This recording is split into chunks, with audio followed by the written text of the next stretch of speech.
على الدين كله ولو كره المشركون. أصلي وأسلم على هذا النبي الأمين خاتم الأنبياء والمرسلين وعلى آله وأصحابه أجمعين. My dear respected brothers and sisters in Islam, Assalamu alaikum wa rahmatullahi wa barakatuh. I begin by thanking the organizers for extending this kind invitation to be in front of you today. It's an honor and a pleasure. I see some familiar faces from my last visit 2 years ago to South Africa, and others yet to become familiar. I'd also like to congratulate the organizers and you all for choosing this conference to be an international conference on the Qur'an. And I think that was the bait that made me accept the invitation. I normally restrict my travels given that I'm already extensively traveling, but I guess the organizers knew how to get me here. And it gives hope, it provides hope that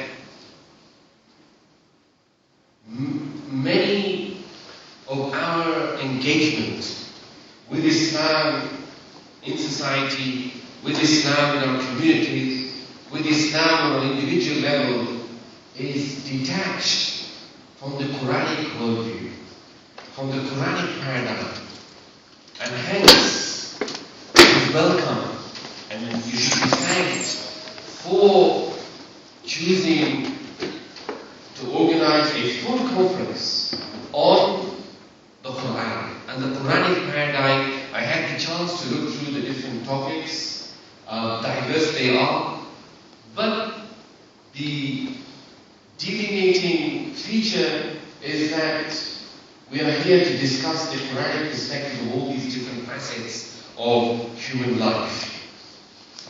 We know that this Qur'an, the last revealed scripture to be revealed by Almighty Allah subhanahu wa ta'ala, when it was revealed over a period of 23 years, it transformed not only the people who were recipients or witnesses to that wahy, to that revelation, but it changed the course of history.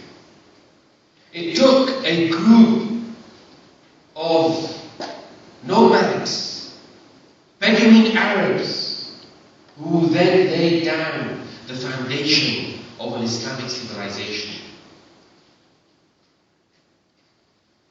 We have the same Quran with us today. Millions of copies in many languages are in circulation. The Quran is recited from the pulpit, in conferences, in study circles, on TV, on radio, on YouTube.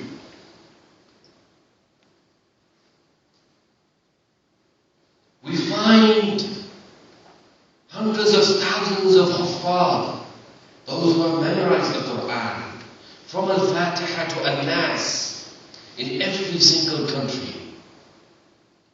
We find ulama, scholars, who are interpreting the Quran, explaining the Quran, and engaged in the science known as tafsir.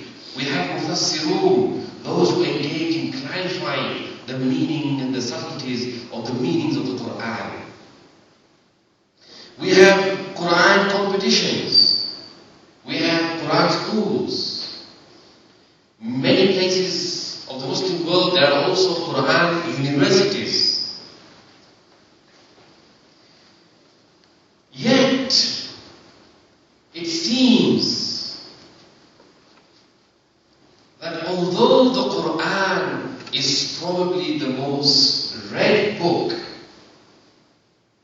on the face of this earth, it is perhaps true to say that it is also the most misunderstood by Muslims and non-Muslims alike. As for Muslims, the impact that the Quran should have on our lives is negligible. It's yet to be seen. Illa masha'Allah, except those upon whom Allah has had His mercy. and bestow His mercy upon them.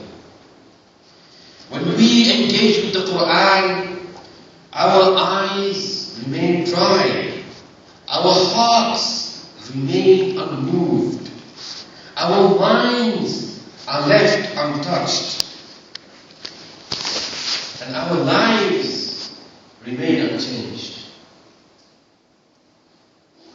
The Ummah of the Qur'an, the people of the Qur'an, are people whose destiny was or is that they are persecuted, humiliated, ridiculed.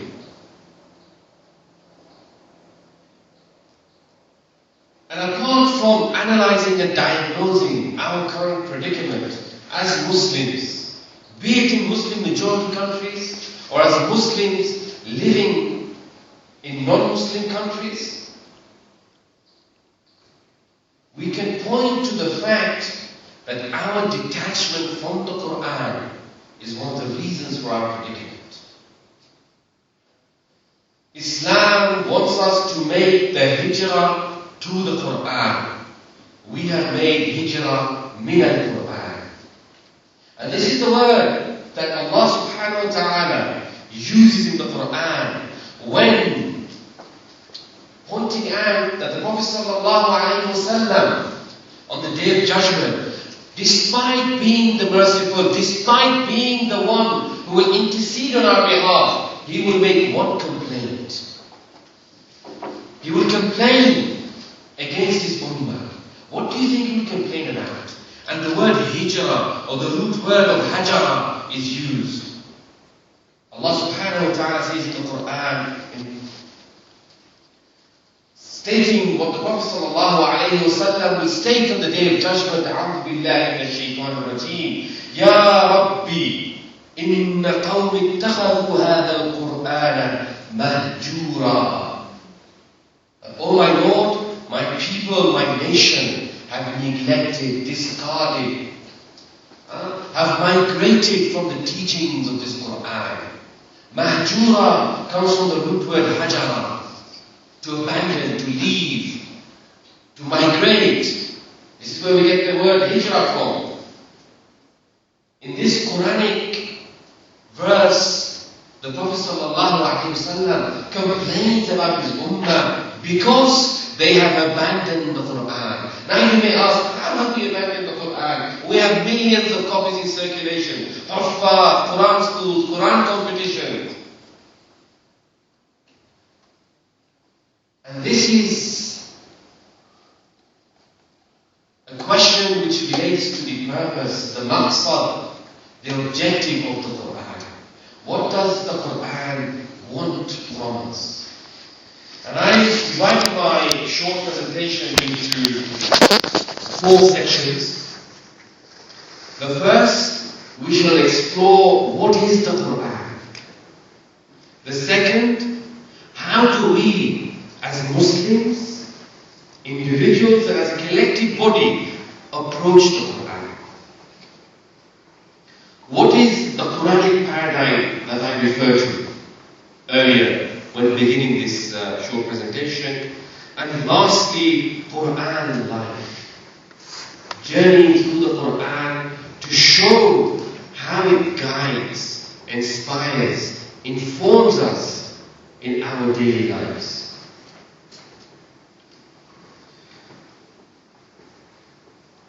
I don't have any PowerPoint presentations ready. I was asked a couple of times, Shaykh, do you have any PowerPoints ready? I think Nabil or someone mentioned, well, the Shaykh doesn't need at least the how behind the point. I said, no, I'll make the point, you people are the power. Whether you accept the point or not. And given that we're in a lecture setting, I'm going to take the liberty to make this slightly interactive, where I'll be asking you questions rather than you asking me questions, which you can perhaps do at some other time. On this visit or another visit. So let's begin with what is the Qur'an. And I'm going to discuss this in slightly, well, at least the first half in slightly academic terms, And then in terms of the reality of what the Qur'an is. In academic terms, in Islamic epistemology, in any approach to any science, the ulama of mantiq, those who specialize in logic, in language, always begin by definitions, always begin by defining things, right? So we begin by asking the question, what is the definition of the Qur'an? And this is not a rhetorical question, people, by the way. It's a question for you all. I know you've had a long day, but let's get our minds working. How would you define the Qur'an? Someone would ask you, define the Qur'an. Eternal speech of Allah. Eternal speech of Allah. Very good start. So is the Torah, no? The Zabur, right? The Bible, or the Injil.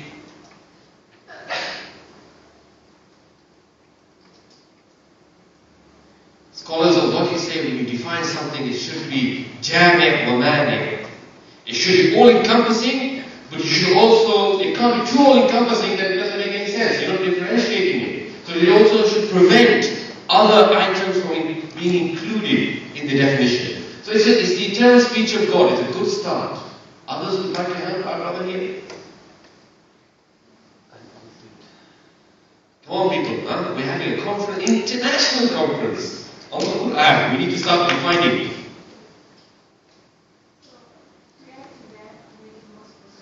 Sorry? To add to that, yes.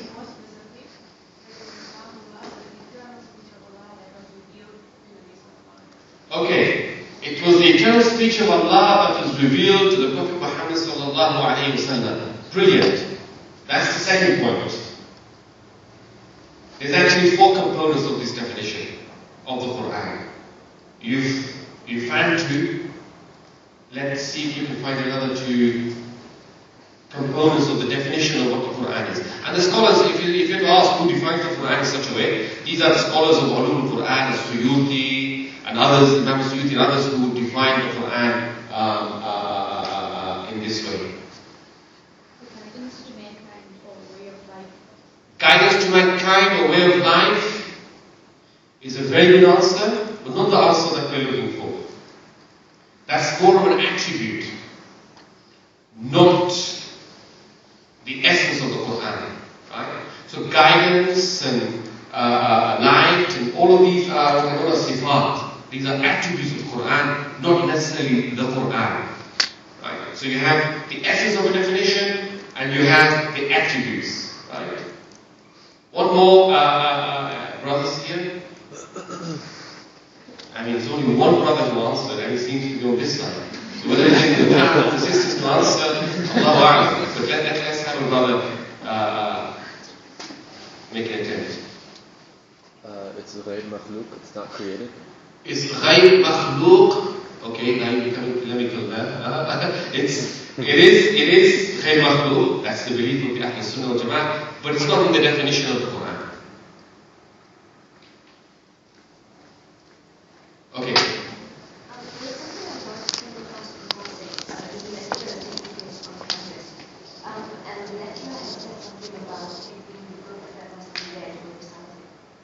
It must, you're saying the lecturer said that it must be a? It should be recited. It should be recited. I like the way they gave context to that answer. We said, look, it's not me, Shaykh, I didn't say this. I gave a lecture, and then the lecturer said that it might be so. If there's anything wrong with that, basically don't point at me. I'm just kidding. Yeah, I mean, that's referring to the literal meaning of where the word Qur'an comes from. Some say it's from qira'ah, others say it's from qara'ah, which means jama'ah, which means a collection of pages. The 4 components of the definition of the Qur'an are thus. It is the eternal Arabic speech of Allah, not just any speech. Al-Kalam al-Arabi. The fact that the Qur'an is in Arabic is part of the definition of the Qur'an. And hence, when the Qur'an is translated into any other language, it is not the Qur'an. It is the meaning of the Qur'an, or the translation of the meaning of the Qur'an. Which means there are different ahkam. There are different rulings in fiqh, and it is not the Qur'an. If someone quotes Qur'an, they have to quote it in Arabic. Or else, it's a translation of the meaning of the Qur'an. So it's al-kalam al-arabi al-mu'jiz, which is not necessarily eternal, but it is of such a high standard of language that others are incapable of reproducing anything like it. Mu'jiz is from the word ajz, incapacity. We get from this word mu'jiza. When we say the Qur'an is a miracle, this is what it is meant. The miracle of the Qur'an is the linguistic miracle. That the fact that nothing like the Qur'an can be reproduced. And it's a challenge that you should see that Allah puts forth to humanity, man and jinn. So the divine speech, the divine speech of Allah revealed in Arabic is one component of that definition. Revealed unto Prophet Muhammad sallallahu alaihi wasallam is the second item of that definition. Al-muta'abbadu bitilawatihi. If you recite the Qur'an, it's mere reading, it's mere recitation, is worship. Which is not the case with other revealed works, other revealed books like the Torah, the Zabur, the Injil, or even works of Hadith. What the Prophet is saying, its mere recitation does not entail reward. Yes, there's reward for engaging in good acts, but not its mere recitation. And we know the Hadith of the Prophet wherein he states that even for reciting what? One harf, one letter, there is 10 rewards. So Alif Lam Mim, there are 30 rewards. So this is part of the definition of the Qur'an. And lastly, al-wasilu ilayna bit-tawakkul. That this Qur'an has reached us from the Prophet Muhammad sallallahu alayhi wasallam through a process known as tawakkul. That uncorroborated chains of transmission. That it cannot be false.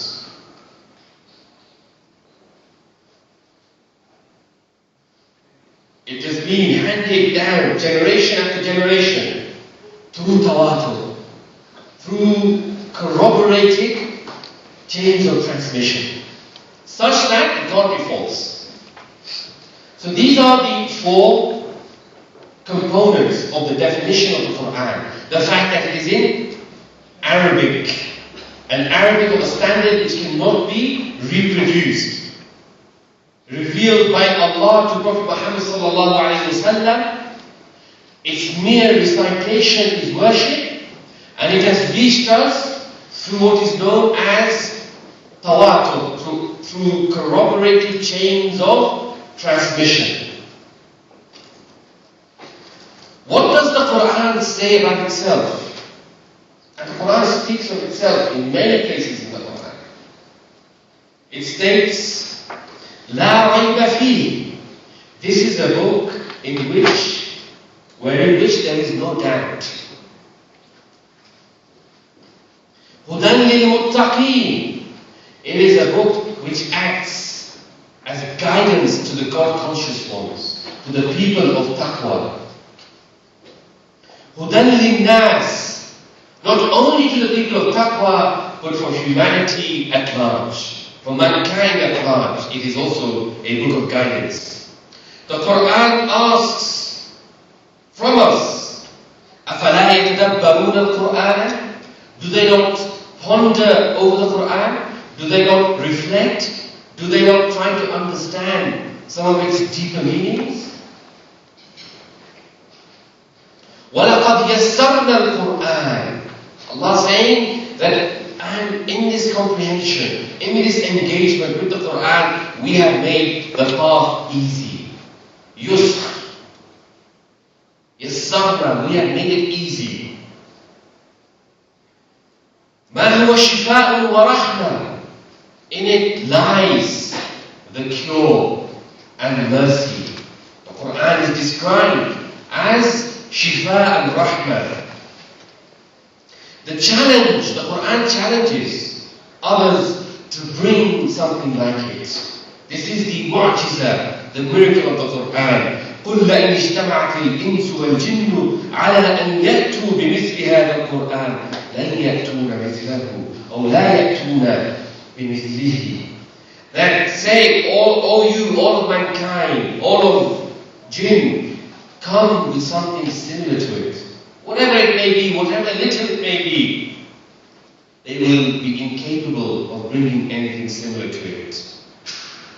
إِنَّا أَنزَلْنَاهُ قُرْآنًا عَرَبِيًّا لَعَلَّكُمْ تَعْقِلُونَ. And verily we have revealed this Qur'an. There you have Ash-Shifa. No advertising, it just came in. It was called Shifa and Rahmah. And we're hoping for Rahmah to come on this side. Dar Shifa or Dar Rahmah. إِنَّا أَنزَلْنَاهُ قُرْآنًا عَرَبِيًّا لَعَلَّكُمْ تَعْقِلُونَ. That verily we have revealed this Qur'an in Arabic so that you may comprehend, so that you may exercise your higher levels of comprehension. And it also mentions تِبْيَانًا لِكُلِّ شَيْءٍ. This Qur'an makes all matters clear. It clarifies matters. We see that the Qur'an refers to its Arabic nature and its Arabic origin in 11 places in the Qur'an. Right? Where it refers to the fact that the Qur'an was revealed in Arabic. وَهَذَا لِسَانٌ عَرَبِيٌّ مُبِينٌ نَزَّلَ بِهِ الرُّوحُ الْأَمِينُ عَلَى قَلْبِكَ لِتَكُونَ مِنَ الْمُنذِرِينَ بِلِسَانٍ عَرَبِيٍّ مُبِينٍ وَكَذَلِكَ أَوْحَيْنَا إِلَيْكَ قُرْآنًا عَرَبِيًّا إِنَّا جَعَلْنَاهُ قُرْآنًا عَرَبِيًّا لَعَلَّكُمْ تَتَّقُونَ إِنَّا أَنزَلْنَاهُ قُرْآنًا عَرَبِيًّا لَعَلَّكُمْ تَعْقِلُونَ. And the verses continue, signifying the importance of Arabic in the Qur'an, signifying the intimate, intricate relationship, the intrinsic relationship between Arabic and the Qur'an. As we said, if you read the Qur'an in any other language than Arabic, you are reading a translation of the meaning. You are not necessarily reading the Qur'an. And hence, alluding to the importance of the Arabic language in our engagement with the Qur'an, many of the scholars are of the opinion that learning the Arabic language is a fard ayn, is an obligation upon each and every Muslim, like prayers. Of course, those who qualify for that in terms of sanity, purity, etc. And we're speaking about a basic level here. Imam al-Shafi'i mentions على كل مسلم أن يتعلم من لسان العرب ما بلغه جهده حتى يشهد أن لا إله إلا الله وأن محمدا عبده ورسوله ويتلو كتاب الله تعالى. That every Muslim, it is incumbent on every Muslim to learn Arabic to the extent that he comprehends the testimony of faith and that he recites the Qur'an. Shaykh al-Islam ibn Taymiyyah mentions that إن اللغة العربية من الدين ومعرفتها فرض واجب. That Arabic language is from our deen, is from Islam, not just some other language. And learning the Arabic language is an obligation. And he goes on to say that إن اللغة العربية للإسلام ليست لغة فحسب. The Arabic language for Islam and for Muslim is not just another language. وَلَكِنَّهَا عَقْلٌ وَخُلُقٌ وَدِينٌ. It is the way we comprehend the world. It is the way we understand the world. It is our character. It is our deen. It is our aql. It is our khuluq. And it is our deen. And thus, the beauty of the Qur'an, the subtlety of the Qur'an, the miracle of the Qur'an is in its language. The Arabic language is a rich language. It is known that the intellectual capacity of a language is determined by how many words are conceptual. So when, for example, Sanskrit was a living language, At a time when they used to worship the sun and the fire, there were 37 words for the word sun. 37 different ways to describe the sun. 35 for the word fire. Showing the richness of the language. And in the Arabic language we see this richness. You find that there are over 80 words to describe honey. Al-asr. Talking about honey. Right? Al-asr. 200 words for the word snake. Over 200 words to describe it. 500 words to describe a lion. Right? 1,000 words to describe a sword. Again, it's not a lecture on language, but just to expose you to some of the nuances of the beauty of the Arabic language in our comprehension of the Qur'an. You have over 5,700 words to describe camels. Because language in essence is a representation, an expression of cosmic consciousness. It's what we see and feel around us. And this is what gives us the depth of conceptual thought through a wide range of expressions. And thus, the beauty of the Qur'an, in the sense of its eternal miracle, is in its language. That the more you read, the more meanings you come across. The more meanings it has for your life, even though we're 15 centuries, living 15 centuries after this book was revealed. It is not a static book, but there's no other verses being added. So how does it become relevant? It becomes relevant through its language. It becomes relevant through the subtleties of its meanings. That's the essence of the miracle of the Qur'an. And this is because of Arabic language being a very rich language. It has many different ways of expressing different manifestations of existence. You know, some that we will struggle with in any languages. I mean, what languages do we know here? English, I presume? Good.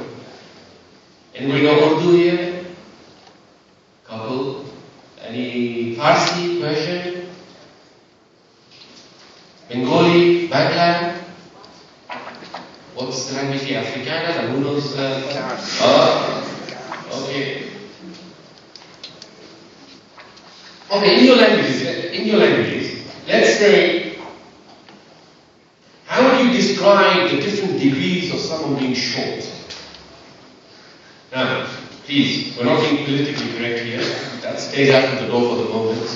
Right? We're not deciding on policy here. We're doing here in our society. It's got nothing to do with that. We're just discussing language. Right? So, you have someone who is short. What if he or she is shorter than short? How do you express that? Afrikaans. Huh? In which language? Let's stick with English. English language, mashallah. Sorry? Dwarf. Dwarf? Midget. Dwarf, midget. All the words are coming out now. Vertically challenged. Sorry?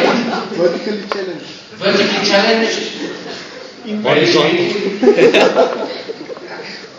Any other suggestions, people? Yeah. Huh?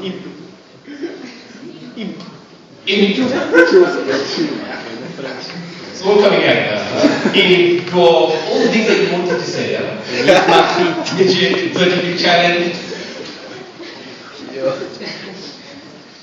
Okay, what about the opposite?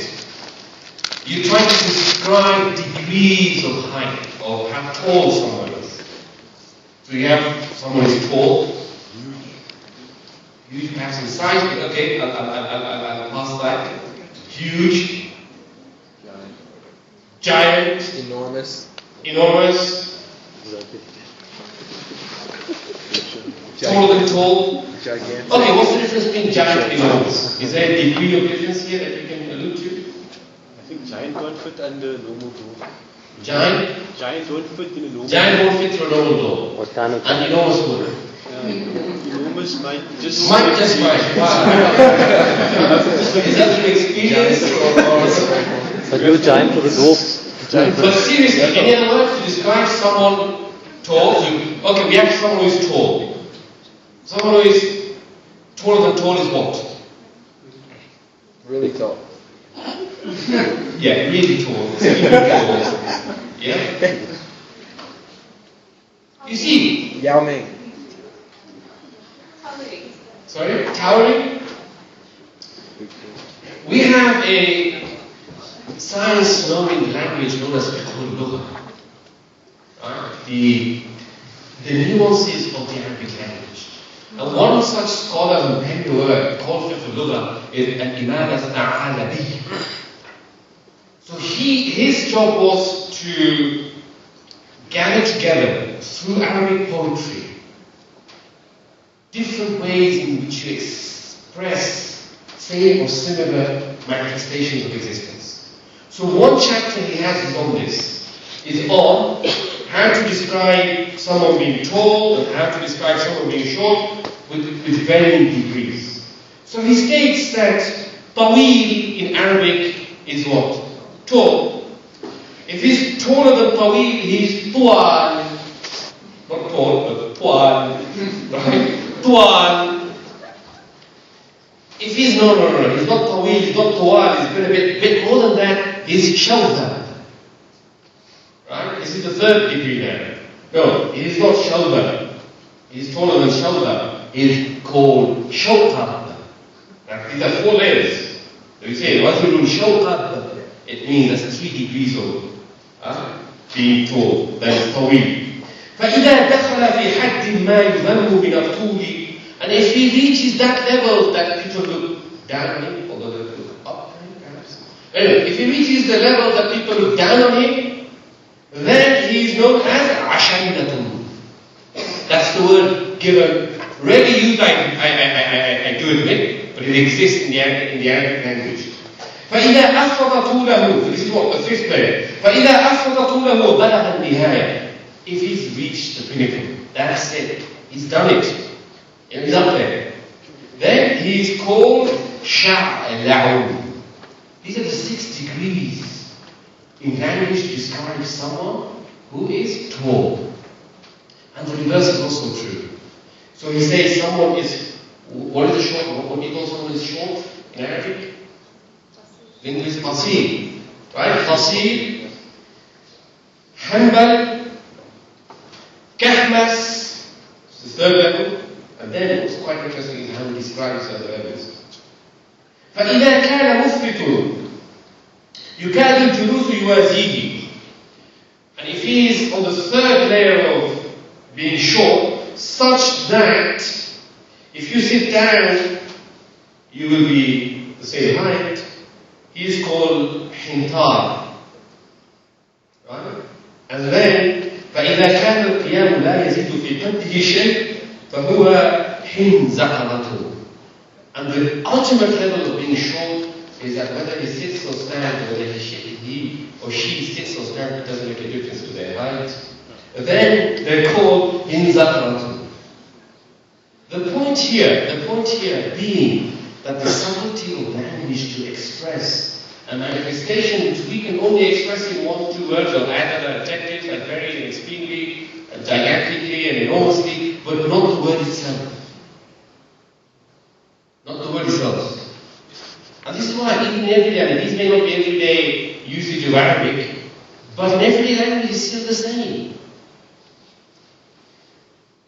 Imam al-Tha'alabi, for example, mentions that what do you call a cup in Arabic? Arabic, linguists, what's a cup? No idea. Think, what you created that when you came up with the difference between gigantic and enormous. What's a cup in Arabic? Yeah. Cats. Right, okay. Cats. Imam al-Tha'alabi will tell you, لا يقال كأسا إلا إذا كان به شراب. It will only be a cats if it has drink in it, if it has water in it, if it has liquid in it. If not, then it's called zujaja. Or else it's called zujaja. What's the word for table in Arabic? People. What's the word for table in Arabic?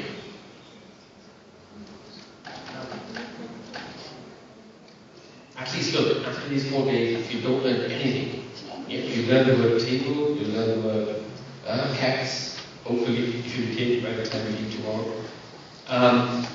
The most common word that is used is tawila. And for those of you, it's called tawila, right? Or another word that I heard here, ma'ida. Now both mean table, but if you want to be specific, tawila is a table upon which there is no food. Ma'ida is a table upon which there is food. That's how specific it is. You know? So when we first learned of this distinction, and we were invited to, to our as guests to people's houses, and the dinner was coming, it was taking time to come and say, yeah, but when is this power going to change into a Ma'ida? Bring some food. But it's used interchangeably. In common language, it's used interchangeably. And thus we see a lot of the subtleties of the Qur'an, the eternal meaning of the Qur'an, the deeper meaning of the Qur'an are built on its linguistic meaning and not just in its interpretation by the scholars of the Mufassirun or the Fuqaha or others. Moving back to our question in this section, what is the Qur'an? The Qur'an in essence is the word of the ever-living God. In the Qur'an, through the Qur'an, Allah speaks to you. To read the Qur'an is to hear Allah speak to you. Actually, to even converse with Allah subhanahu wa ta'ala and to tread His ways, to tread His path. The Qur'an is an encounter of life with the life giver. The Qur'an is a living reality. The Qur'an is Allah's greatest blessing on us as human beings. The Qur'an is a manifestation of Allah's knowledge, of Allah's majesty, of Allah's might, of Allah's guidance.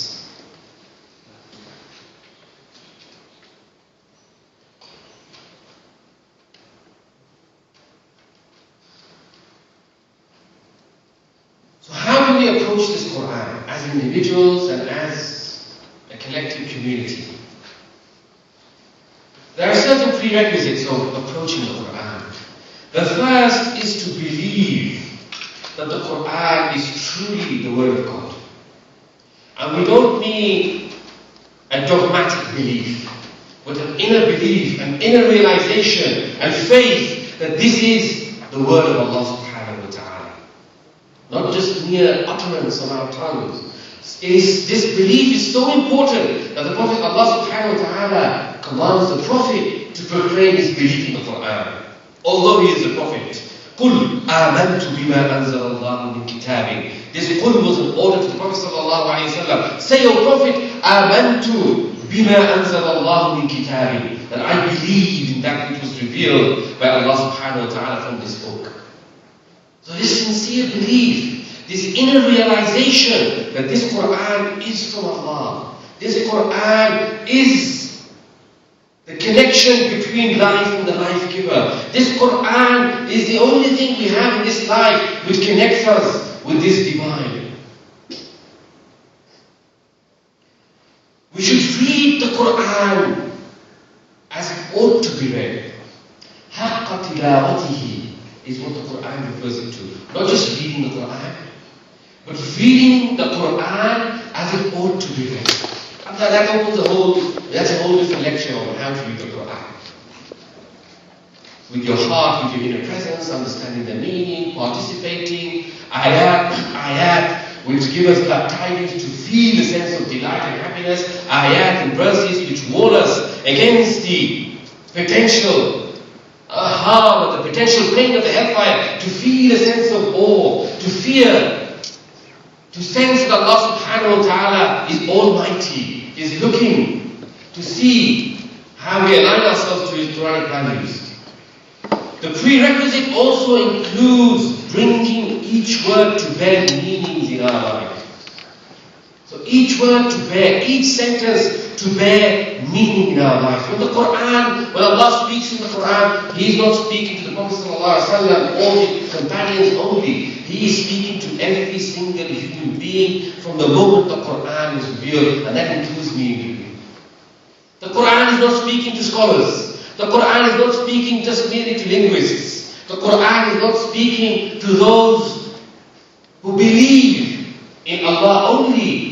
This is why we see Allah subhanahu wa ta'ala calling out many times, Ya ayyuhan nas, O mankind, O people. The Qur'an speaks and addresses each and every one of us. And to know that this engagement of the Qur'an is with the heart. And in the Quranic vocabulary, the heart is not the flesh in our bodies, but the center of our feelings, of our emotions, of our motives, of our aspirations, of our remembrance and our attention. The heart is not this morsel of flesh, according to the Quran. This is the Quranic paradigm of the heart. It is our inner being. It is how we feel. It is how we think. That's what the Quran addresses. That's what the Quran wants to engage with. The heart is that part of our body or that existence that we have which can be softened and can be hardened. ثُمَّ قَسَتْ قُلُوبُكُمْ. And then your hearts became hard. Comparing it to rocks and stones. It is the hearts that can go blind and refuse truth. فَإِنَّمَا لَا تَعْمَى الْأَبْصَارُ وَلَكِنْ تَعْمَى الْقُلُوبُ. That it is not the eyes that go blind, but the hearts which go blind. It is a function of the heart to comprehend and to reason. The aql in Islam is located in the heart. لَهُمْ قُلُوبٌ يَعْقِلُونَ بِهَا. And they have hearts by which they comprehend this message. The heart is also the root of all outward and inward evils and diseases. فَتَرَى الَّذِينَ فِي قُلُوبِهِمْ مَرَضٌ. And you see those people who have disease in their hearts. فِي قُلُوبِهِمْ مَرَضٌ. In Surah Al-Baqarah. And in their hearts, they are diseased. The heart is also the abode of faith, of iman. قَالُوا آمَنَّا بِأَفْوَاهِهِمْ وَلَمْ تُؤْمِنْ قُلُوبُهُمْ. That they say, we believe with their lips, with their tongues, like us, we believe with the Qur'an. But وَلَمْ تُؤْمِنْ قُلُوبُهُمْ. But their hearts have not testified to faith. And ultimately, it is where our heart takes us that Allah will hold us accountable, not necessarily our actions. لا يؤاخذكم الله باللغو في أيمانكم ولكن يؤاخذكم بما كسبت قلوبكم والله غفور حليم. That Allah will not take you to task with a sit here and a relapse there, right? But He will hold you accountable. بما كسبت قلوبكم, with what your hearts earned. Where did your hearts lead you to? That's what Allah subhanahu wa ta'ala will hold you accountable for. When we approach the Qur'an with firm conviction, with firm belief that this book is a book of guidance. Hudan linnas. Many a time, I will get questions about, Ya Shaykh, does the Qur'an say anything about dinosaurs? Does the Qur'an say anything about dinosaurs? Does it say anything about the Buddha? Whether he's a Muslim or not? Does he say something about Jupiter or Mars or Saturn? And we also have this fascination of what is known as al-i'jaz al-ilmi, right? Scientific miracles of the Qur'an. Look how this, stages of embryology has been now proven by contemporary science to be the truth. When we subjugate revelation to human intellect, Many of these, there may be wisdom and benefit, but this is diverting us away from the true purpose of the Qur'an. You know, we have a hard time giving human beings, let alone dealing with dinosaurs, that how to engage and interact and what guidance we have for dinosaurs in the Qur'an. The Qur'an is Hudal lin-nas, the Qur'an is Hudal lil-muttaqeen. And as part of our hijrah from the Qur'an was not come to be recited over the dead. The Qur'an came to inspire the living. It's not something we bring out and recite Surah Yasin when somebody passes away. Top shelf, all covered, no dust. Right? In many countries you go, they have the taxi drivers have it in the car, hanging down from the mirror. Safety, protection. This is not true. This is taking the Qur'an as though it's some piece of, just some barakah, some superstitious piece of work that has come from above, and we just have to sort of, bring it out now and then for it to have any impact on our lives. This is how we neglect the teaching of the Qur'an. This is how we migrate away from the Qur'an rather than migrate to the Qur'an. This belief should be that the Qur'an can inspire our daily lives, that the Qur'an can guide, can inform, can motivate, can console, can give me happiness, can console me. This is the belief of the Qur'an as a book of guidance, that it can guide in every moment of our life, and it can be relevant in every moment of our life if we are open to being of the Qur'an being relevant. Let me share with you two stories of how on a very mundane level the Qur'an was relevant to ordinary Muslims who understood the meaning and the impact of living the Qur'an as a reality. Ali ibn Abi Talib, the fourth caliph of Islam, karramallahu wajhah. Once when he was being served by one of his maids, she accidentally tripped and the hot dishes that she was carrying fell on Ali ibn Abi Talib. It's hot. He was probably wearing something white. Right? He's about to get angry, like anybody else would. It's a natural human emotion. The maid is fearing that only the Qur'an can save me now, recited a Quranic verse. And the Quranic verse stated, وَالْكَاظِمِينَ الْغَيْظِ, and those who control their anger. The Qur'an refers in good terms, in good language, to those who control their anger. So she recited that. Right? So Ali radiallahu anhu, so, okay, that's the Qur'an, right? Can't play around with the Qur'an. Then she realized he may not be angry, but he may not have forgiven. Right? He may not have said anything, but in his heart he's still saying, look what she did. So she recited the next part of the verse. وَالْعَافِينَ عَنِ النَّاسِ, and those who forgive people. So Ali was also harboring, this anger inside him. Oh no, now I can't. That's the Quranic verse. Those who forgive. Not just those who control their anger, but those who forgive. Right? The maid, remember this is a maid engaging with the Qur'an. She then thought, okay, that's good. Okay, he hasn't said anything to me. I can see that it's calming down. But if I do it next time, it might not work. So she found the third part of the verse. إِنَّ اللَّهَ يُحِبُّ الْمُحْسِنِينَ, and Allah loves the good doers. And Allah loves those who do good. So when Ali heard this verse, he had no option but to free her. He said, you're free to go there. That's it, you just support your freedom. This was a man who essentially got her freedom through engaging with the Quran. Umar radiallahu anhu, once, when he was the caliph, he was known to be a very hands-on caliph. Right? Not just outsourcing tasks to, delegating tasks to team members, as contemporary leadership exhibits. The sign of a good leader is that it's good at outsourcing and delegating. That's not the prophetic model, by the way. Right? The prophetic model is that once on the journey, the companions went on a journey, and it was time to cook some food. Everybody took a responsibility, said, look, I'll go fetch the wood, I'll go, find the animal, catch our prey, I'll do this, I'll look after to see if there's any wild animals coming. And they didn't give the Prophet ﷺ anything to do. And he asked them, what about my role? I said, no, Prophet, we don't want you to become restless and tired. I said, no, I don't want you. I also need a role. I'm also part of you.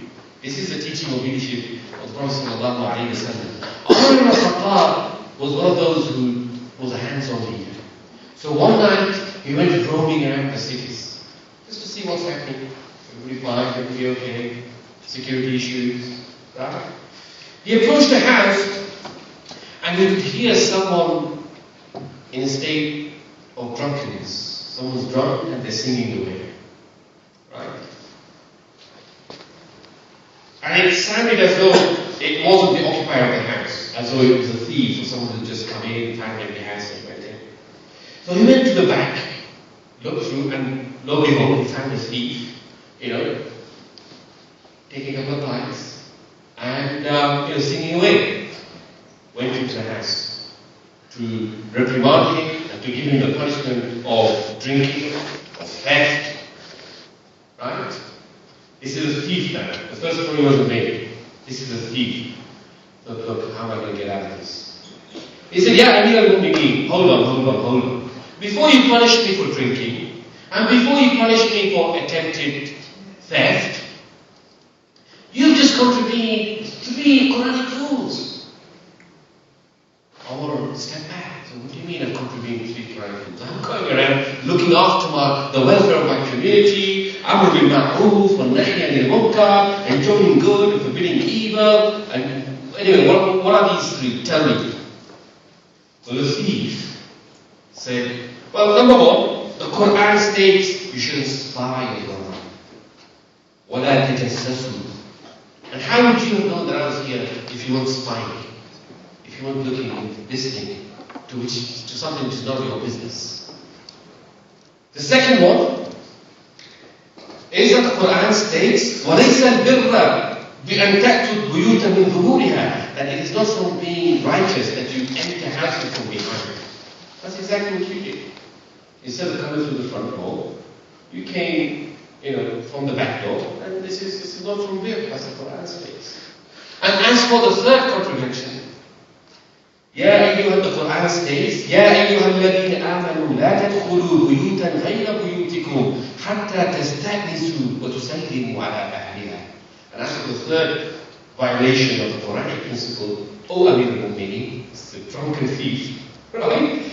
The Qur'an states that don't enter people's houses except your own house before seeking their permission, وَتُسَلِّمُوا عَلَىٰ أَهْلِهَا, and before conveying your greetings and your salam on their houses. You don't need that. You didn't ask the owner, and there was no salam to do it. Umar was in a checkmate position. These are Quranic verses. Right? Clear, categorical. And he said, okay, you got me. But is there anything good that you've done so I can at least in my mind say, okay, this man has done something good, so I'll let him off this time. And these are just 2 small stories of a maid and a thief engaging with the Qur'an. Albeit to sort of, save themselves. But this is how ordinary, this is how normal it was to engage with the Qur'an. And this engagement then leads to, and we're still discussing approaching the Qur'an, this then leads to internalizing Quranic values. It leads to internalization of Quranic values. Thus when we see the Prophet ﷺ, or Aisha being asked about the Prophet ﷺ, her response in the famous hadith was what? كان خلقه القرآن. Right? That his character was the Qur'an. You want to read the Prophet's character? Understand it, appreciate it, emulate it, read the Qur'an. If you're not, لِمَ تَقُولُونَ مَا لَا تَفْعَلُونَ. Why do you say and proclaim that which you do not do? The Qur'an asks, demands from us that we align our behavior according to it.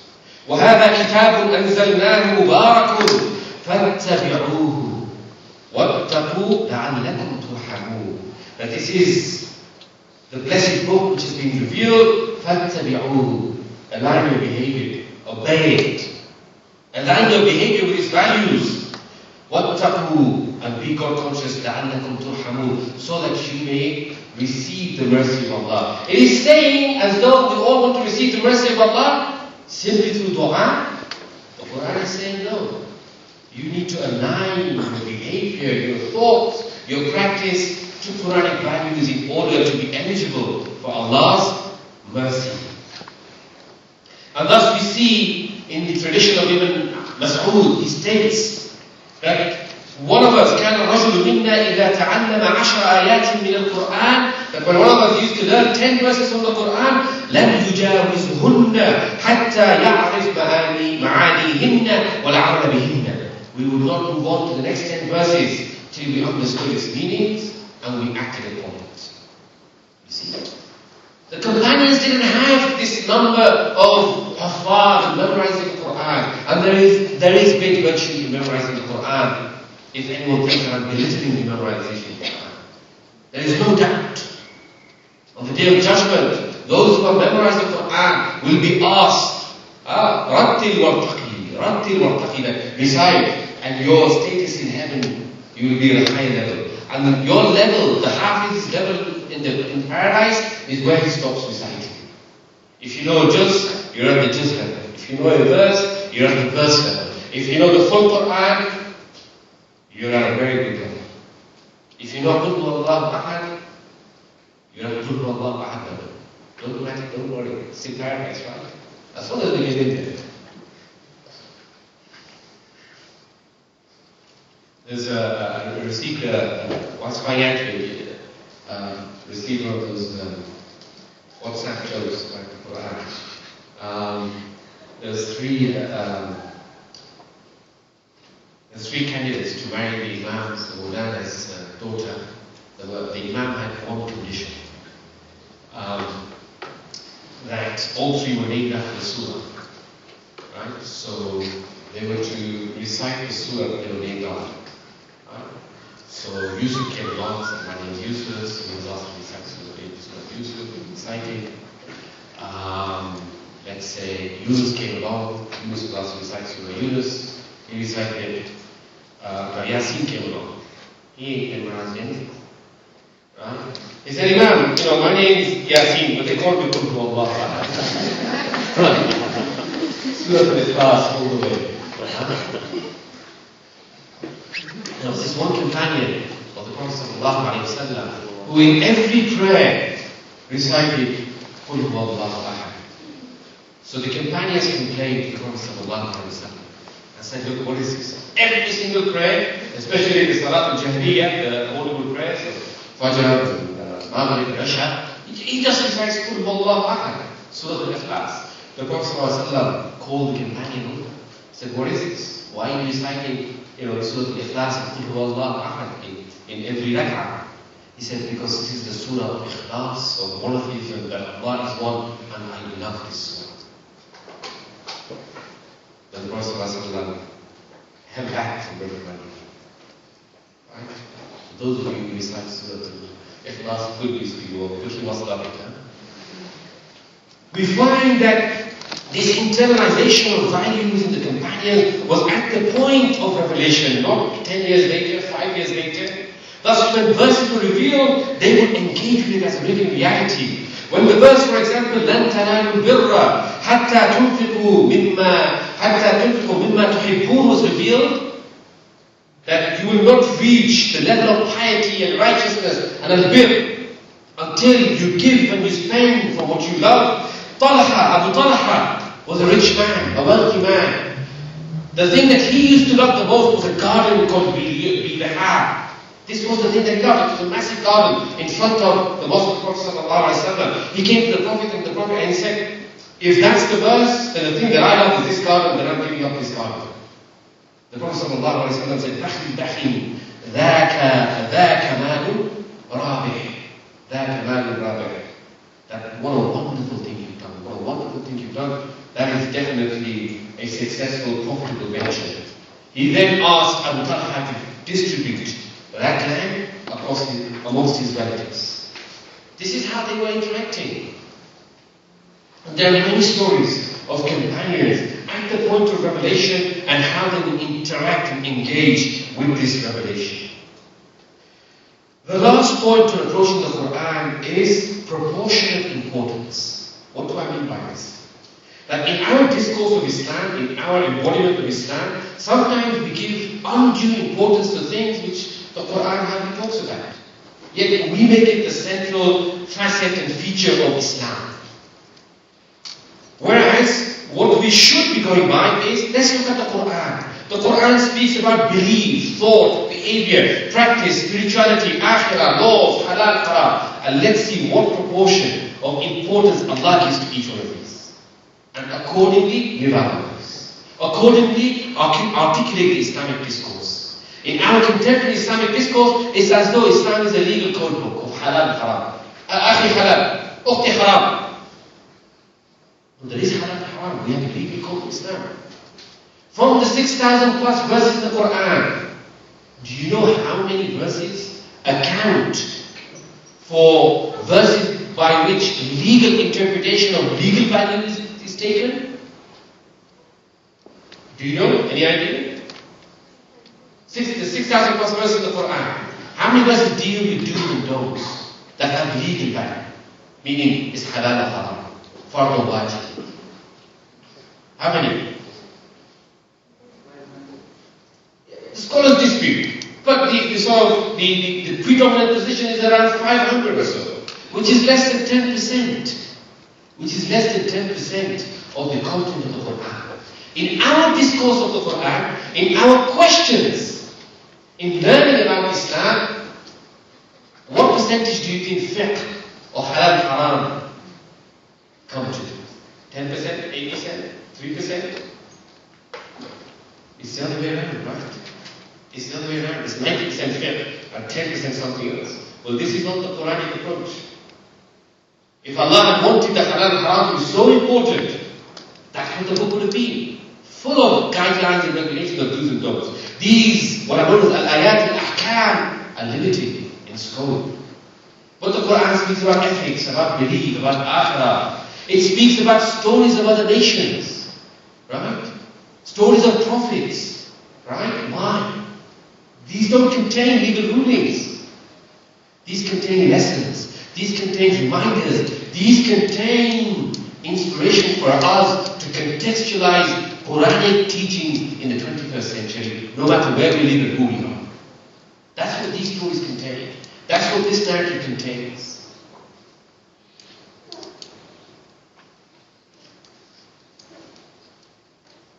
And thus we move on to what we term as the Quranic paradigm.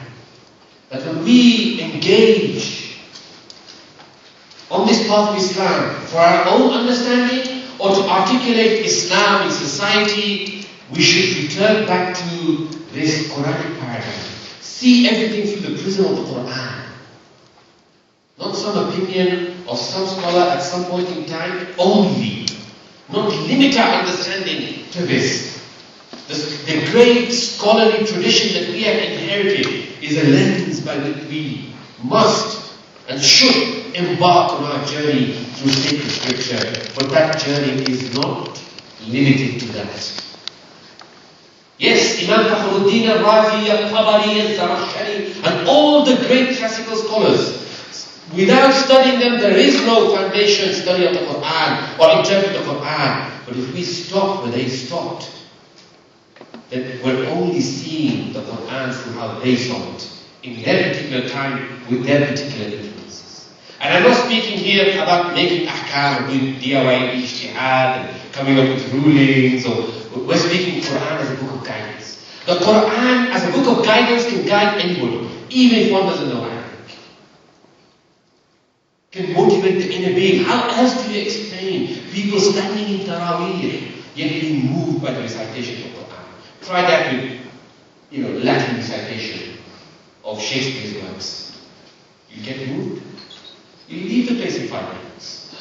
With Taraweeh, mashallah, the power of the Qur'an is such that you will stand there not understanding a word, but it reaches on a psychological, emotional level, the inner hearts, the inner being.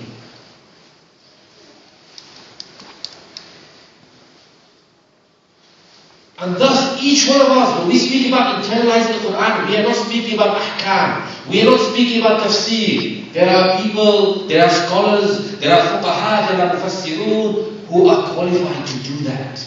We are speaking about engaging with the Qur'an so it becomes a book of guidance for us. So it inspires us, so it motivates us, so it leads our life. And in this we should understand Quranic maxims.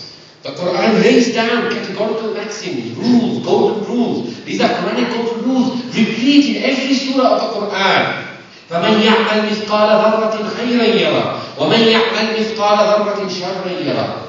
Anyone who does an atom's weight of good shall see it on the day of judgment, shall reap its benefit even on this day, in this world. And the one who does an atom's weight of evil will also see it. To show you, do not belittle any small action. We don't know what action can take us to Jannah.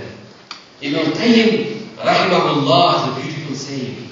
He says, strive, the meaning of which is, strive to bring about happiness amongst people. Because you don't know, although it may seem as a small action, you don't know which small action you feel like in Jannah will make you enter paradise. Do not belittle actions. It's not enough.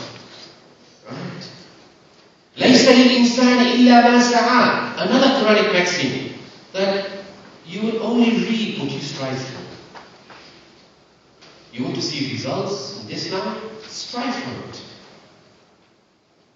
The Qur'an is not, miracles descending from the sky. لِكُلِّ أُمَّةٍ أَجَلٍ. Every nation has its time. This is referring to what? The alteration of power. تِلْكَ الْأَيَّامُ نُدَاوِلُهَا بَيْنَ النَّاسِ. And some it is referring to nations now. Sometimes one nation is stronger than the other, superpower, subjugating other nations, and then it's the reverse. وَلَوْلَا دَفْعُ اللَّهِ النَّاسَ بَعْضُهُمْ بِبَعْضٍ لَفَسَدَتِ الْأَرْضِ. If Allah did not cause there to be some tension, friction between people, the earth would be demolished, corrupted. Meaning the sunnah of tension and ikhtilaf and differences is from Allah. Allah wants differences to exist. Islam is not a call to obliterate differences. There is a level of conflict between haqq and batil, between khayr and shar, between truth and falsehood, between good and evil. Allah intended it so. That's a legal maxim, that's a Quranic maxim.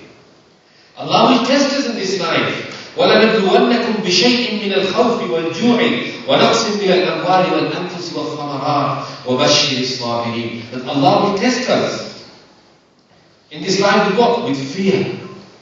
When there is lack of security, He will test us with this. With al-ju', with hunger. For those who can't afford food, or even in times of Ramadan, let's say, testing us with hunger. وَنَقْصٍ مِّنَ الْأَمْوَالِ, depletion of wealth. You set up a business, you go bankrupt. You had a good job, didn't get the promotion, ended up being redundant. These are all tests. This is what Allah is saying. If you are having this, then Allah is not testing us. وَالثَّمَرَاتِ, and their fruits, and your acquisitions, and your material possession. وَبَشِّرِ الصَّابِرِينَ, and give glad tidings for those who are able to remain patient during these tribulations. You want Allah subhanahu wa ta'ala to remember us? Simple, the Quran states, فَذْكُرُونِي أَذْكُرْكُمْ. Remember me and I will mention you. Remember denotes a sense of forgetfulness. And hence, when translating أَذْكُرْكُمْ from Allah, I prefer to use the word I will mention you rather than remember you. Because Allah is al-Kamil, Allah doesn't forget. Right? Human beings forget. We need reminding. So we remember Allah, but Allah mentions us. You have something that you need to reach out to. Just reach out to Allah. أُجِيبُ دَعْوَةَ الدَّاعِ إِذَا دَعَانِي. That I respond to the call of the one who calls. Only if He calls me. That's how simple it is. إِنَّهُ لَا يُفْلِحُ الظَّالِمُونَ. That Allah subhanahu wa ta'ala will never grant success to oppressors. That's to console those who are oppressed, the victim, who see no sign of justice on this earth. That even if justice is not met on this earth, Allah subhanahu wa ta'ala will never give them respite. You're someone who's constantly in relapse, forgetting, deviating, doing things that one shouldn't do. Allah says again categorically, إِنَّ اللَّهَ يَغْفِرُ الذُّنُوبَ جَمِيعًا. Allah subhanahu wa ta'ala forgives all kinds of sins. All kinds of sins. قَدْ أَفْلَحَ مَنْ زَكَّاهَا وَقَدْ خَابَ مَنْ دَسَّاهَا. That you want success, true success lies in the one who purifies it. Here it refers to the heart, the emotions, the feelings, the inner being. And the one who neglects engaging with the Qur'an, engaging in this process of tazkiyah, of purification with his heart or her heart, is surely the loser. Right? This Quranic paradigm also means when we view matters, we view it from the Quranic perspective. For example, let's discuss, for example, the notion of majority, al-akthariyya. How do you think the Qur'an describes the majority? The Qur'an actually describes them in not so wonderful terms. It says, وَلَكِنَّ أَكْثَرَ النَّاسِ لَا يَشْكُرُونَ. Most of the people are not grateful. وَإِن تُطِعْ أَكْثَرَ مَنْ فِي الْأَرْضِ يَضِلُّوكَ عَنْ سَبِيلِ اللَّهِ. And if you were to follow most of the people on this earth, they will deviate you. وَلَكِنَّ أَكْثَرَ النَّاسِ لَا يَعْلَمُونَ. Most of the people don't know. So this notion of power being in the majority, or being in some form of consensus, the Qur'an is asking us to revisit that notion. Not that it's pointing to a notion of authoritarian understanding. وَأَمْرُهُمْ شُورَى بَيْنَهُمْ. There is shura, there is consultation.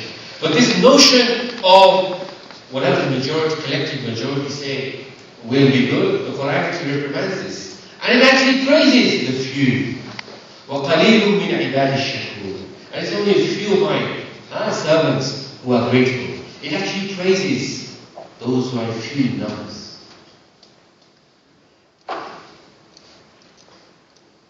When the Qur'an discusses birr, what does birr mean? People, what does birr mean? What is it translated into? Righteousness or piety. Pious, birr is someone who, and again, for want of a better word in the English language, righteousness, piety, someone who is pious. That our understanding of piety, the Qur'an challenges. Right? What we denote piety to be and righteousness to be is not right, righteousness or piety. The Qur'an says, and this is a famous verse in Surah Al-Baqarah known as Ayatul Birr, wherein, it encapsulates the vision of Islam. In this verse we have everything, from Aqidah to Akhlaq to Sharia to this is, the scholars have derived 16 laws and rules from this single verse, Surah Al-Baqarah, verse 177, known as the verse of righteousness. لَيْسَ الْبِرَّ أَن تُوَلُّوا وُجُوهَكُمْ قبل المشرق والمغرب ولكن البر من آمن بالله واليوم الآخر والملائكة والكتاب والنبيين وآتى المال على حبه ذوي القربى واليتامى والمساكين وابن السبيل والسائلين وفي الرقاب وأقام الصلاة وآتى الزكاة والموفون بعهدهم إذا عاهدوا والصابرين في البأساء والضراء وحين البأس أولئك الذين صدقوا أولئك هم المتقون. It starts off categorically challenging our perception of what is piety and righteousness, saying ليس البر أن تولوا وجوهكم قبل المشرق والمغرب. Piety is not turning your face to the east or the west, referring to outward manifestations of piety, referring to standing in prayer facing a certain direction, referring to our understanding of what piety is.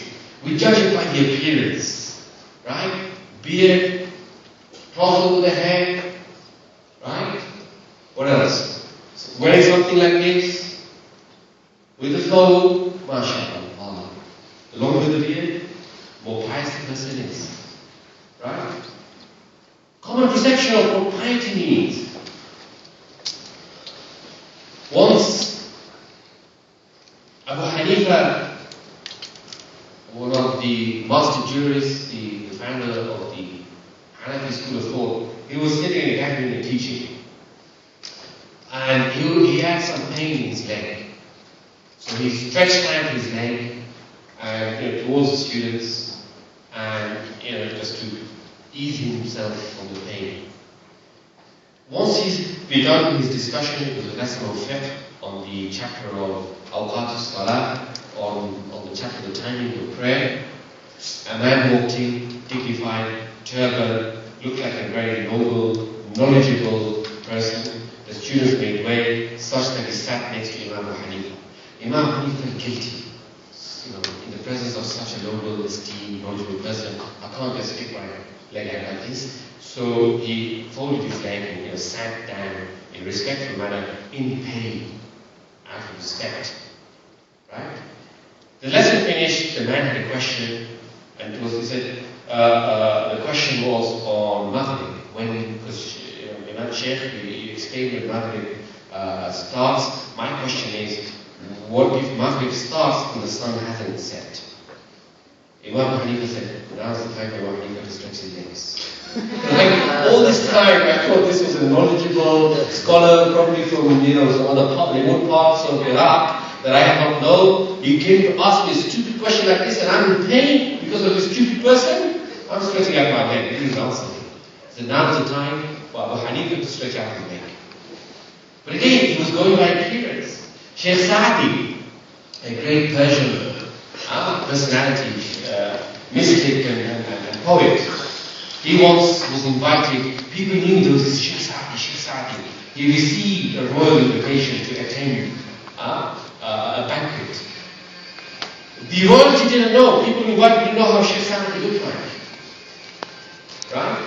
So he went in his normal clothes. He didn't wear anything so he stands out, wear a hat or something like this. You could tell, this is Shaykh Sa'di. Right? Entered, they hardly gave him any attention. Couldn't find a space to sit, left without eating any food, pushed him to the back, right? And others who were dressed with robes and turbans were ushered to the front. The second banquet, another invitation was sent out. Shaykh Sa'di, you didn't bless with your presence this time, hopefully you can bless us this time. This time, he wore the gear, right? Put on his turban, put on his robe, put on his best thobe, walked in. Of course, they noticed him from the very gate, ushered him, put him next to the royalty, the king or the prince or whoever it happened to be. Dinner time came, took off his turban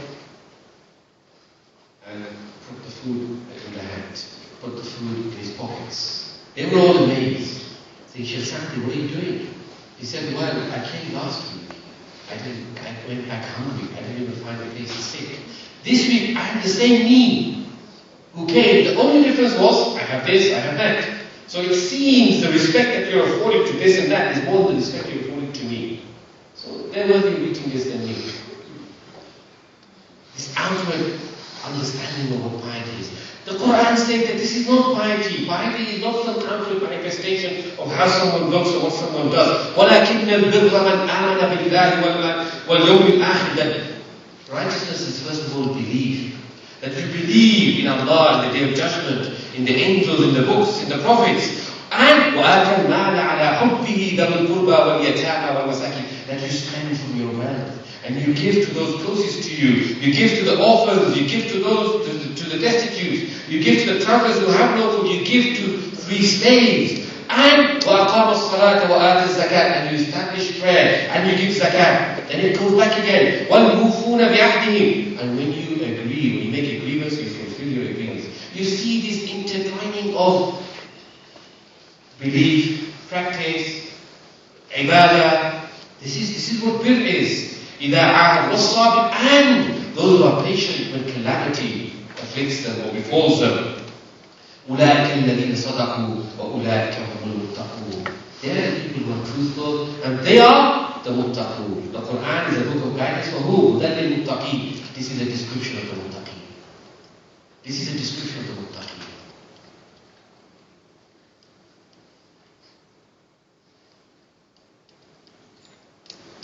The Quranic paradigm of qalb, we saw, is not limited to a morsel of flesh. The Quranic paradigm of kufr, of disbelief, is not the same as the legal definition of kufr. In the Quranic paradigm, and in brief, to someone who has not received or has not accessed the message of Islam in its pristine condition and then rejected it, is not a kafir. In the Quranic paradigm.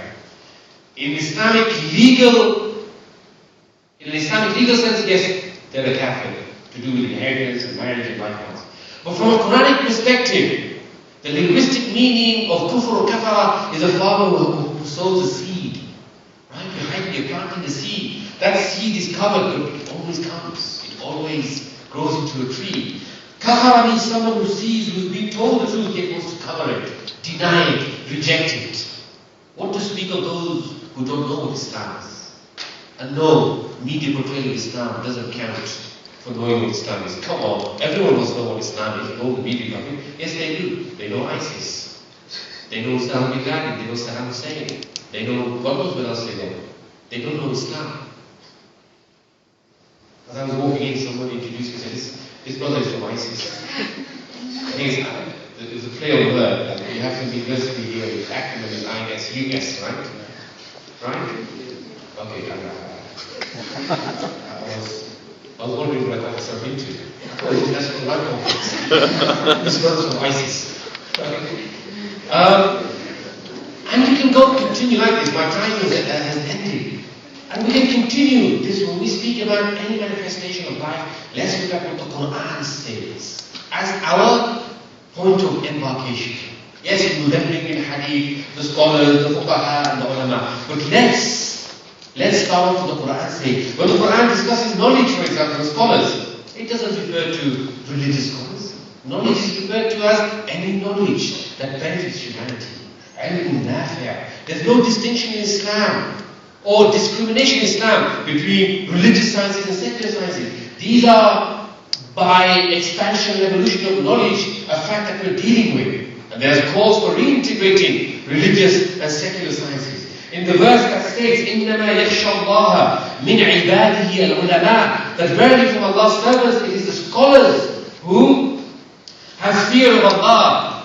What is quite interesting is to notice that in this context, the verses before this doesn't refer anything to religious sciences, fiqh, aqidah, tahara, or anything. It refers to creation. أَلَمْ تَرَ أَنَّ اللَّهَ أَنزَلَ مِنَ السَّمَاءِ مَاءً فأخرجنا به ثمرات مختلفا ألوانها ومن الجبال جدد بيض وحمر مختلف ألوانها وغرابيب سود ومن الناس والدواب والأنعام مختلف ألوانها كذلك إنما يخشى الله من عباده العلماء. It discusses about nature, about geology, about the cosmic creation of Allah subhanahu wa ta'ala. Then it says, in the middle of that discussion, and those who fear Allah are the ulama, scholars, not limiting it to religious scholarship. And many of the places of the Qur'an is the same. The Quranic paradigm of knowledge and scholarship and scholars is not limited to what we understand as merely scholars and ulama. And thus, in conclusion, we find that the Qur'an informs and engages and inspires us in every act, in every moment of our lives. The Qur'an has something to say. The Qur'an can provide us inspiration. The Qur'an provides us inspiration, provides us guidance in our relationship with God. It clarifies our relationship with God. قُلْ إِنَّ صَلَاتِي وَنُسُكِي وَمَحْيَايَ لِلَّهِ رَبِّ الْعَالَمِينَ. That say, O human being, that all this sacrifice, all this prayer, your living and your dying is for God. That's the relationship we have with God. We also have a relationship with His creation that the Qur'an alludes to. قُلْ انظُرُوا مَا فِي السَّمَاوَاتِ وَالْأَرْضِ. Look around you, see what's in the skies, see what's in the earth. أَفَلَا يَنْظُرُونَ إِلَى الْإِبِلِ كَيْفَ خُلِقَتْ وَإِلَى السَّمَاءِ كَيْفَ رُفِعَتْ وَإِلَى الْجِبَالِ كَيْفَ سُطِحَتْ. Do they not look at the camel and how it has been created, and the sky and how it has been kept high, and how the mountains have been laid? Asking us to build a relationship with His creation. Even we have the Qur'an inspires us and motivates us to to have a relationship with this dunya. The dunya is not, yes, we have heard all the things about the dunya. It's the prison of the believers, we're not supposed to love it. Yes, that's true. There's also a narrative of وَلَا تَنْسَ نَصِيبَكَ مِنَ الدُّنْيَا. Don't forget your share of the dunya. Right? رَبَّنَا آتِنَا فِي الدُّنْيَا حَسَنَةً وَفِي الْآخِرَةِ حَسَنَةً. Oh Allah, give us a good of this dunya and the hereafter. Islam is not a deen that detaches and criminalizes dunyawi achievement or progress, but in balance with our yearning and longing for the hereafter. Islam, the Qur'an, guides us to dealing with our own selves and prioritization. Look after yourselves first, then your families from the hellfire, before trying to change the world. Prioritization of looking after our own selves. It governs and inspires and provides guidelines for our relationships in our families, between husband and wife, between spouses. وَمِنْ آيَاتِهِ أَنْ خَلَقَ لَكُم مِّنْ أَنفُسِكُمْ أَزْوَاجًا لِتَسْكُنُوا إِلَيْهَا. Right? Oft quoted verse that you find in every single wedding card. Right? Surah Al-Rum, right? Everyone knows this. وَجَعَلَ بَيْنَكُمْ مَوَدَّةً وَرَحْمَةً. That from His sign that He has created from amongst you pairs, so that you might find what? Sakina. The other word which is not the same meaning as sakina is tuma'nina. Right? So spiritual tranquility, both denoting spiritual tranquility, can be found in vigor and in a healthy marriage. Ala bi dhikrillahi tatma'innul qulub. That verily by the remembrance, is it not by the remembrance of Allah that hearts achieve a state of spiritual tranquility and equilibrium? And in this verse we find that it is in our relationships that we find spiritual tranquility. If our dhikr is not leading to that, if our relationships are not leading to that tranquility, we have a problem. With our parents,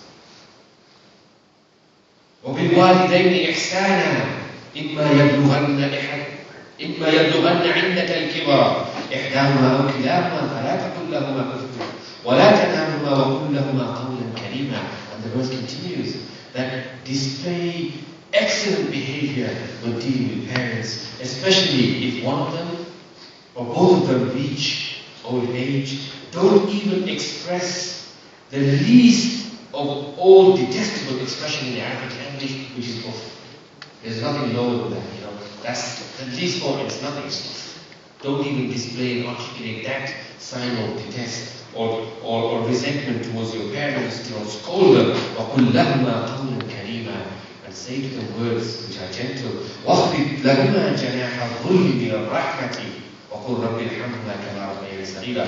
Telling us we have problems with our relationship with our parents. These are guidelines on how to manage and navigate these problems. With our children, the same. وَلَا تَقْتُلُوا أَوْلَادَكُمْ خَشْيَةَ إِمْلَاقٍ نَحْنُ نَرْزُقُكُمْ وَإِيَّاكُمْ. Starting from birth. Many fear that if I have children, limited amount of wealth, salary is limited, didn't get the bonus, can't have that third child. Allah is saying categorically, don't kill your children. Because of this, because of fear of poverty, because you think you create your rizq by your salaries. I am the one who gives your salary, gives your rizq and theirs. And actually sometimes, or many a time, you will see that one's own rizq is linked to the rizq of children. You see that sometimes people tell these stories, you know, I had Ahmad and those struggling. Then I had Maryam. Once Maryam came along, right, everything was just different. I got the promotion I needed, I was doing well, Ahmad was behaving, wasn't from Maryam was around. And as though our own rizq is in the rizq of our children. So when we decide, oh, that's enough, it's as though you're cutting off your own rizq. To pray that they become role models. رَبَّنَا هَبْ لَنَا مِنْ أَزْوَاجِنَا وَذُرِّيَّاتِنَا قُرَّةَ أَعْيُنٍ. A beautiful dua that, oh Allah, make from amongst our spouses and our descendants قُرَّةَ أَعْيُنٍ, the pleasure and delight of our eyes. We're happy when we see them, when we hear of their achievement, when we hear of their contribution. وَجَعَلْنَا لِلْمُتَّقِينَ إِمَامًا. To instill ambition and vision and to be ambitious and make us leaders for the muttaqeen. That's no small ambition. Islam is not, yes. Again, there's a discourse of humility, don't show yourself too much, don't accept. That's fine, that's a discourse. But there's also another discourse, which says, we are praying, oh Allah, make me and my family leaders, imaman, lil-muttaqeen, for the believers. Our societal responsibilities are also mentioned in the Qur'an. وَكَذَلِكَ جَعَلْنَاكُمْ أُمَّةً وَسَطًا لِتَكُونُوا شُهَدَاءَ عَلَى النَّاسِ. That we have placed you as a nation that is neglecting the two extremes and adopting the path of wasatiyya. You know, I fall short of using the word moderate. I've come to detest the word that. You know, you're a moderate Muslim or not. You know, moderate means different things to different people. Right?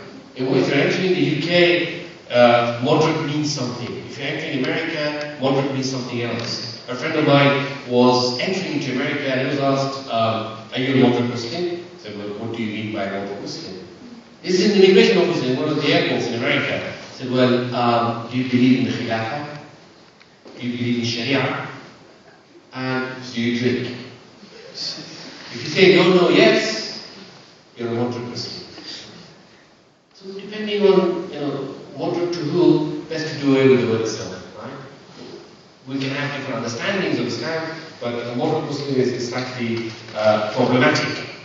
Difficulties in life, you turn back to the Qur'an. The Qur'an provides this. And Allah says, He doesn't want difficulties for us. يُرِيدُ اللَّهُ بِكُمُ الْيُسْرَ وَلَا يُرِيدُ بِكُمُ الْعُسْرَ. So the default position is, we're not supposed to be intentionally afflicted with difficulties. However, Allah also says, بِمَا كَسَبَتْ أَيْدِيكُم. It's because of your decisions and what you've done that you've ended up in this situation. Don't blame Allah, don't blame Qadar, and don't blame Allah.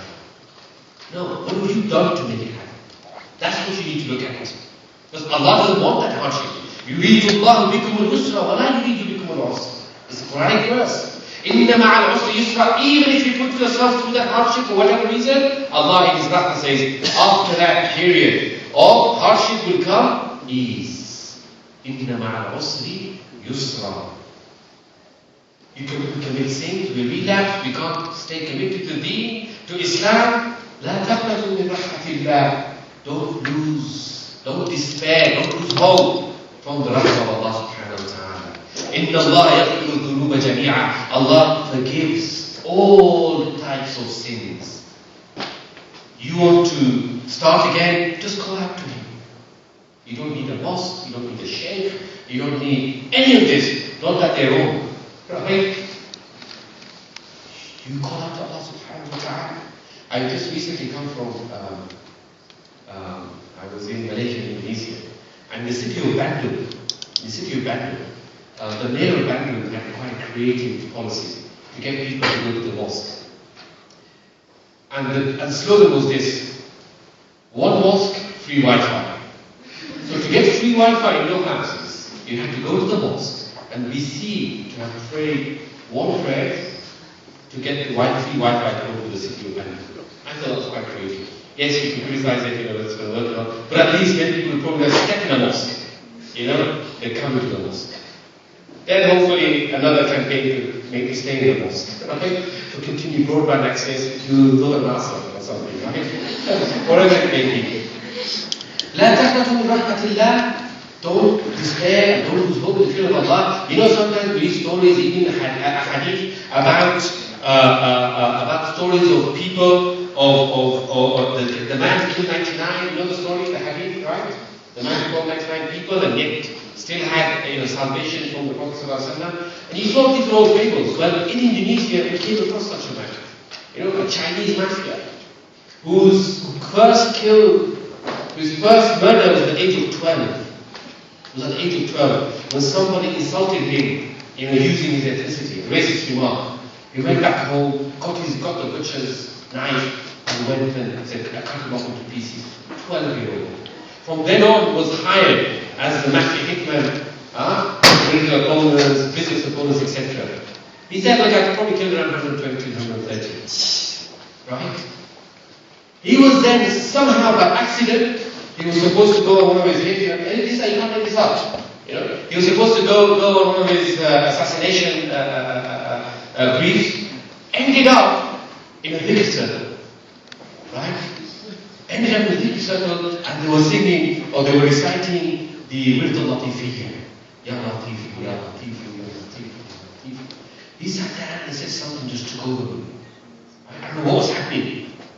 And this seemed like, I found a new meaning inside me. And I want to know what this is all about. That then brought me to Islam. Right? He's still a very flamboyant character.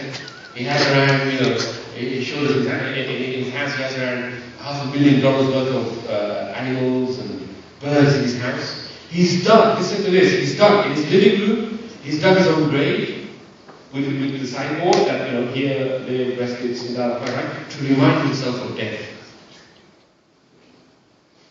Right? And all this because he still has hope. After all of this, in the mercy of Allah subhanahu wa ta'ala. My time had ended some time ago, but out of the generosity of our brothers, and out of their mercy, and out of their attempt to inculcate and internalize the right values of being merciful to others, they allowed me, these extra few 5-7 minutes. Thank you for that. I'd like to finish with a quote by one of our teachers, which I believe summarizes. If I only had 1 minute for this talk, this is all I'd say. And perhaps I shouldn't have said that. So as you come to the Qur'an, you come to a new world. No other venture in your life can be so momentous and crucial, so blissful and rewarding as your journey to and through the Qur'an. It is a journey that will take you through the endless joys and riches of the worlds that your Creator and Lord has sent you and all of mankind. Here you will find a world of untold treasures of knowledge and wisdom to guide you on the pathways of life, to mold your thought and action. In it you will discover deep insights to enrich you and steer you along the right course. From it you will receive the radiant light to illuminate the deeper reaches of your soul. Here you will encounter profound emotions and flowing warmth to melt your heart and bring tears running down your cheeks. It is crucial for you because as you travel through the Qur'an, at every step you will be summoned to choose and commit to Allah. To read the Qur'an is nothing less than to live the Qur'an willingly, sincerely, devotedly and totally. The outcome of your entire life depends on how you heed the call given by God. The journey is therefore decisive for your existence, for mankind, and for the future of our human civilization. Jazakumullahu khairan. Wa akhir da'wana alhamdulillah.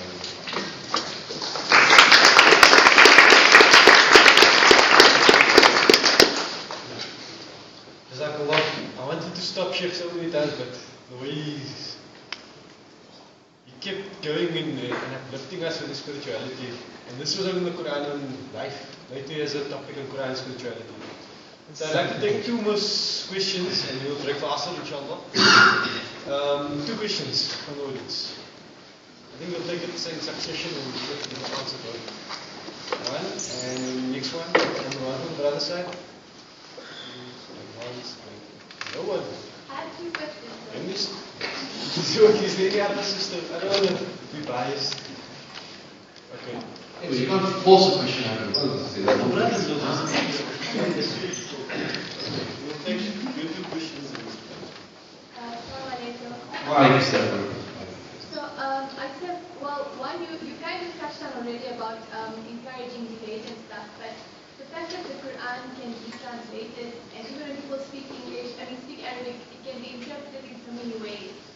I wanted to know what your thoughts were on, like, the point of revealing a message that can be so malleable. Like, shouldn't it be more sort of, I don't know, rigid or something like that? And then the next question was, I just wanted to know if you had any favorite references to the relationship between children and parents in the Quran. Favorite references? Yeah. Every verse of Quran is my favorite.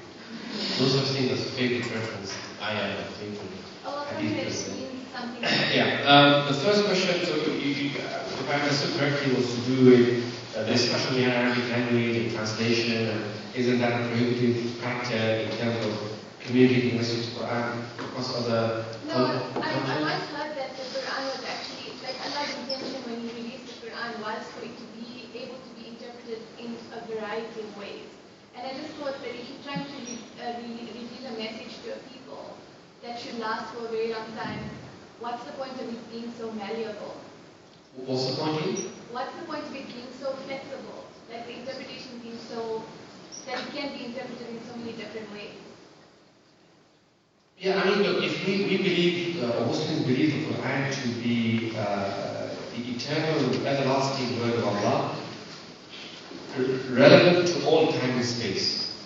If you limit the interpretation of Scripture to one understanding, it will be very difficult to then make that relevant to all time and space. So by language being vast and by language being open to multiple interpretations and understanding, it keeps the continuity and the relevancy of the message alive. Because imagine if a verse had only one meaning, understood in that context, revealed in 7th century, desert Arabia. How are you now suddenly going to make that applicable, in Johannesburg, in New York, in London, and in Paris, with completely different contexts, completely different time and space? That's done by the living power of the language itself, in addition to many other tools of interpretation, not just language.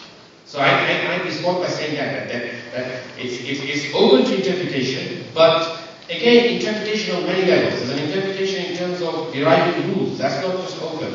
That requires specialist expertise and engagement and ahlul ilm and takhassus and those who are qualified to do that.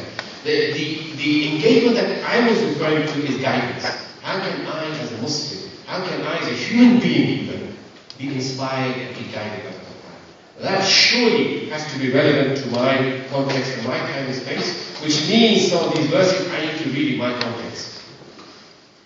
With regards to the relationship between children and parents, there are many verses in the Quran. The ones that I alluded to, Surah Al-Quran is also a good piece of advice that Quran gives to his son.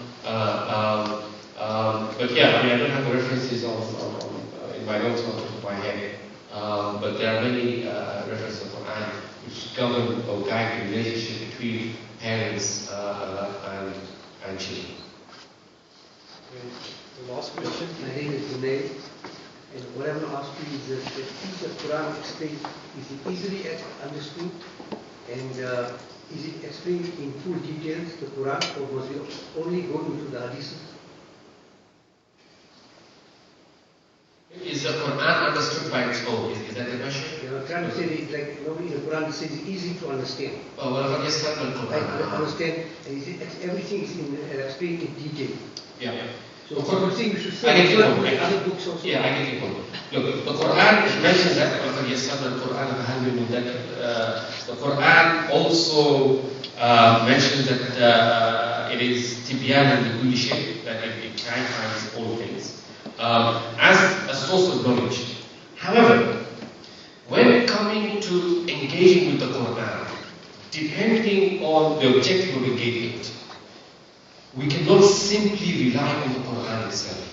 Hadith or the prophetic sunnah, according to Imam Shafi'i, is a part of revelation which is ghayr matlu, which is not reciting. Because remember, authentic hadith is big one. A hadith sahihah, not a hadith which are not corroborated or shown to be weak or have discrepancies. Any authentic hadith, any hadith which is deemed to be sahih, has the same implication as the Quran. Right? So here, there are many ambiguous areas of the Quran which are not clear also, no. So for example, if you have to say, where in the Quran does it show us how to pray? The Quran says, Aqimus Salah. Right? The Quran talks about Iqamat Salah, praying. It talks about, Ita'u Zakat, about giving Zakat. But the specificities of how to pray and how to give Zakat and how to fast are not in the Quran. It's in the Hadith. So the call of basing our discourse on the Quran is a noble call. This is what I would also align myself to. However, if the call then extends to, which it does in many quarters, we don't need hadith now. We don't need sunnah. We don't need other works of Ibn Tafasir or other classical works of Tafasir to understand the Quran. This is a misguided, sincere intention maybe, it is misguided.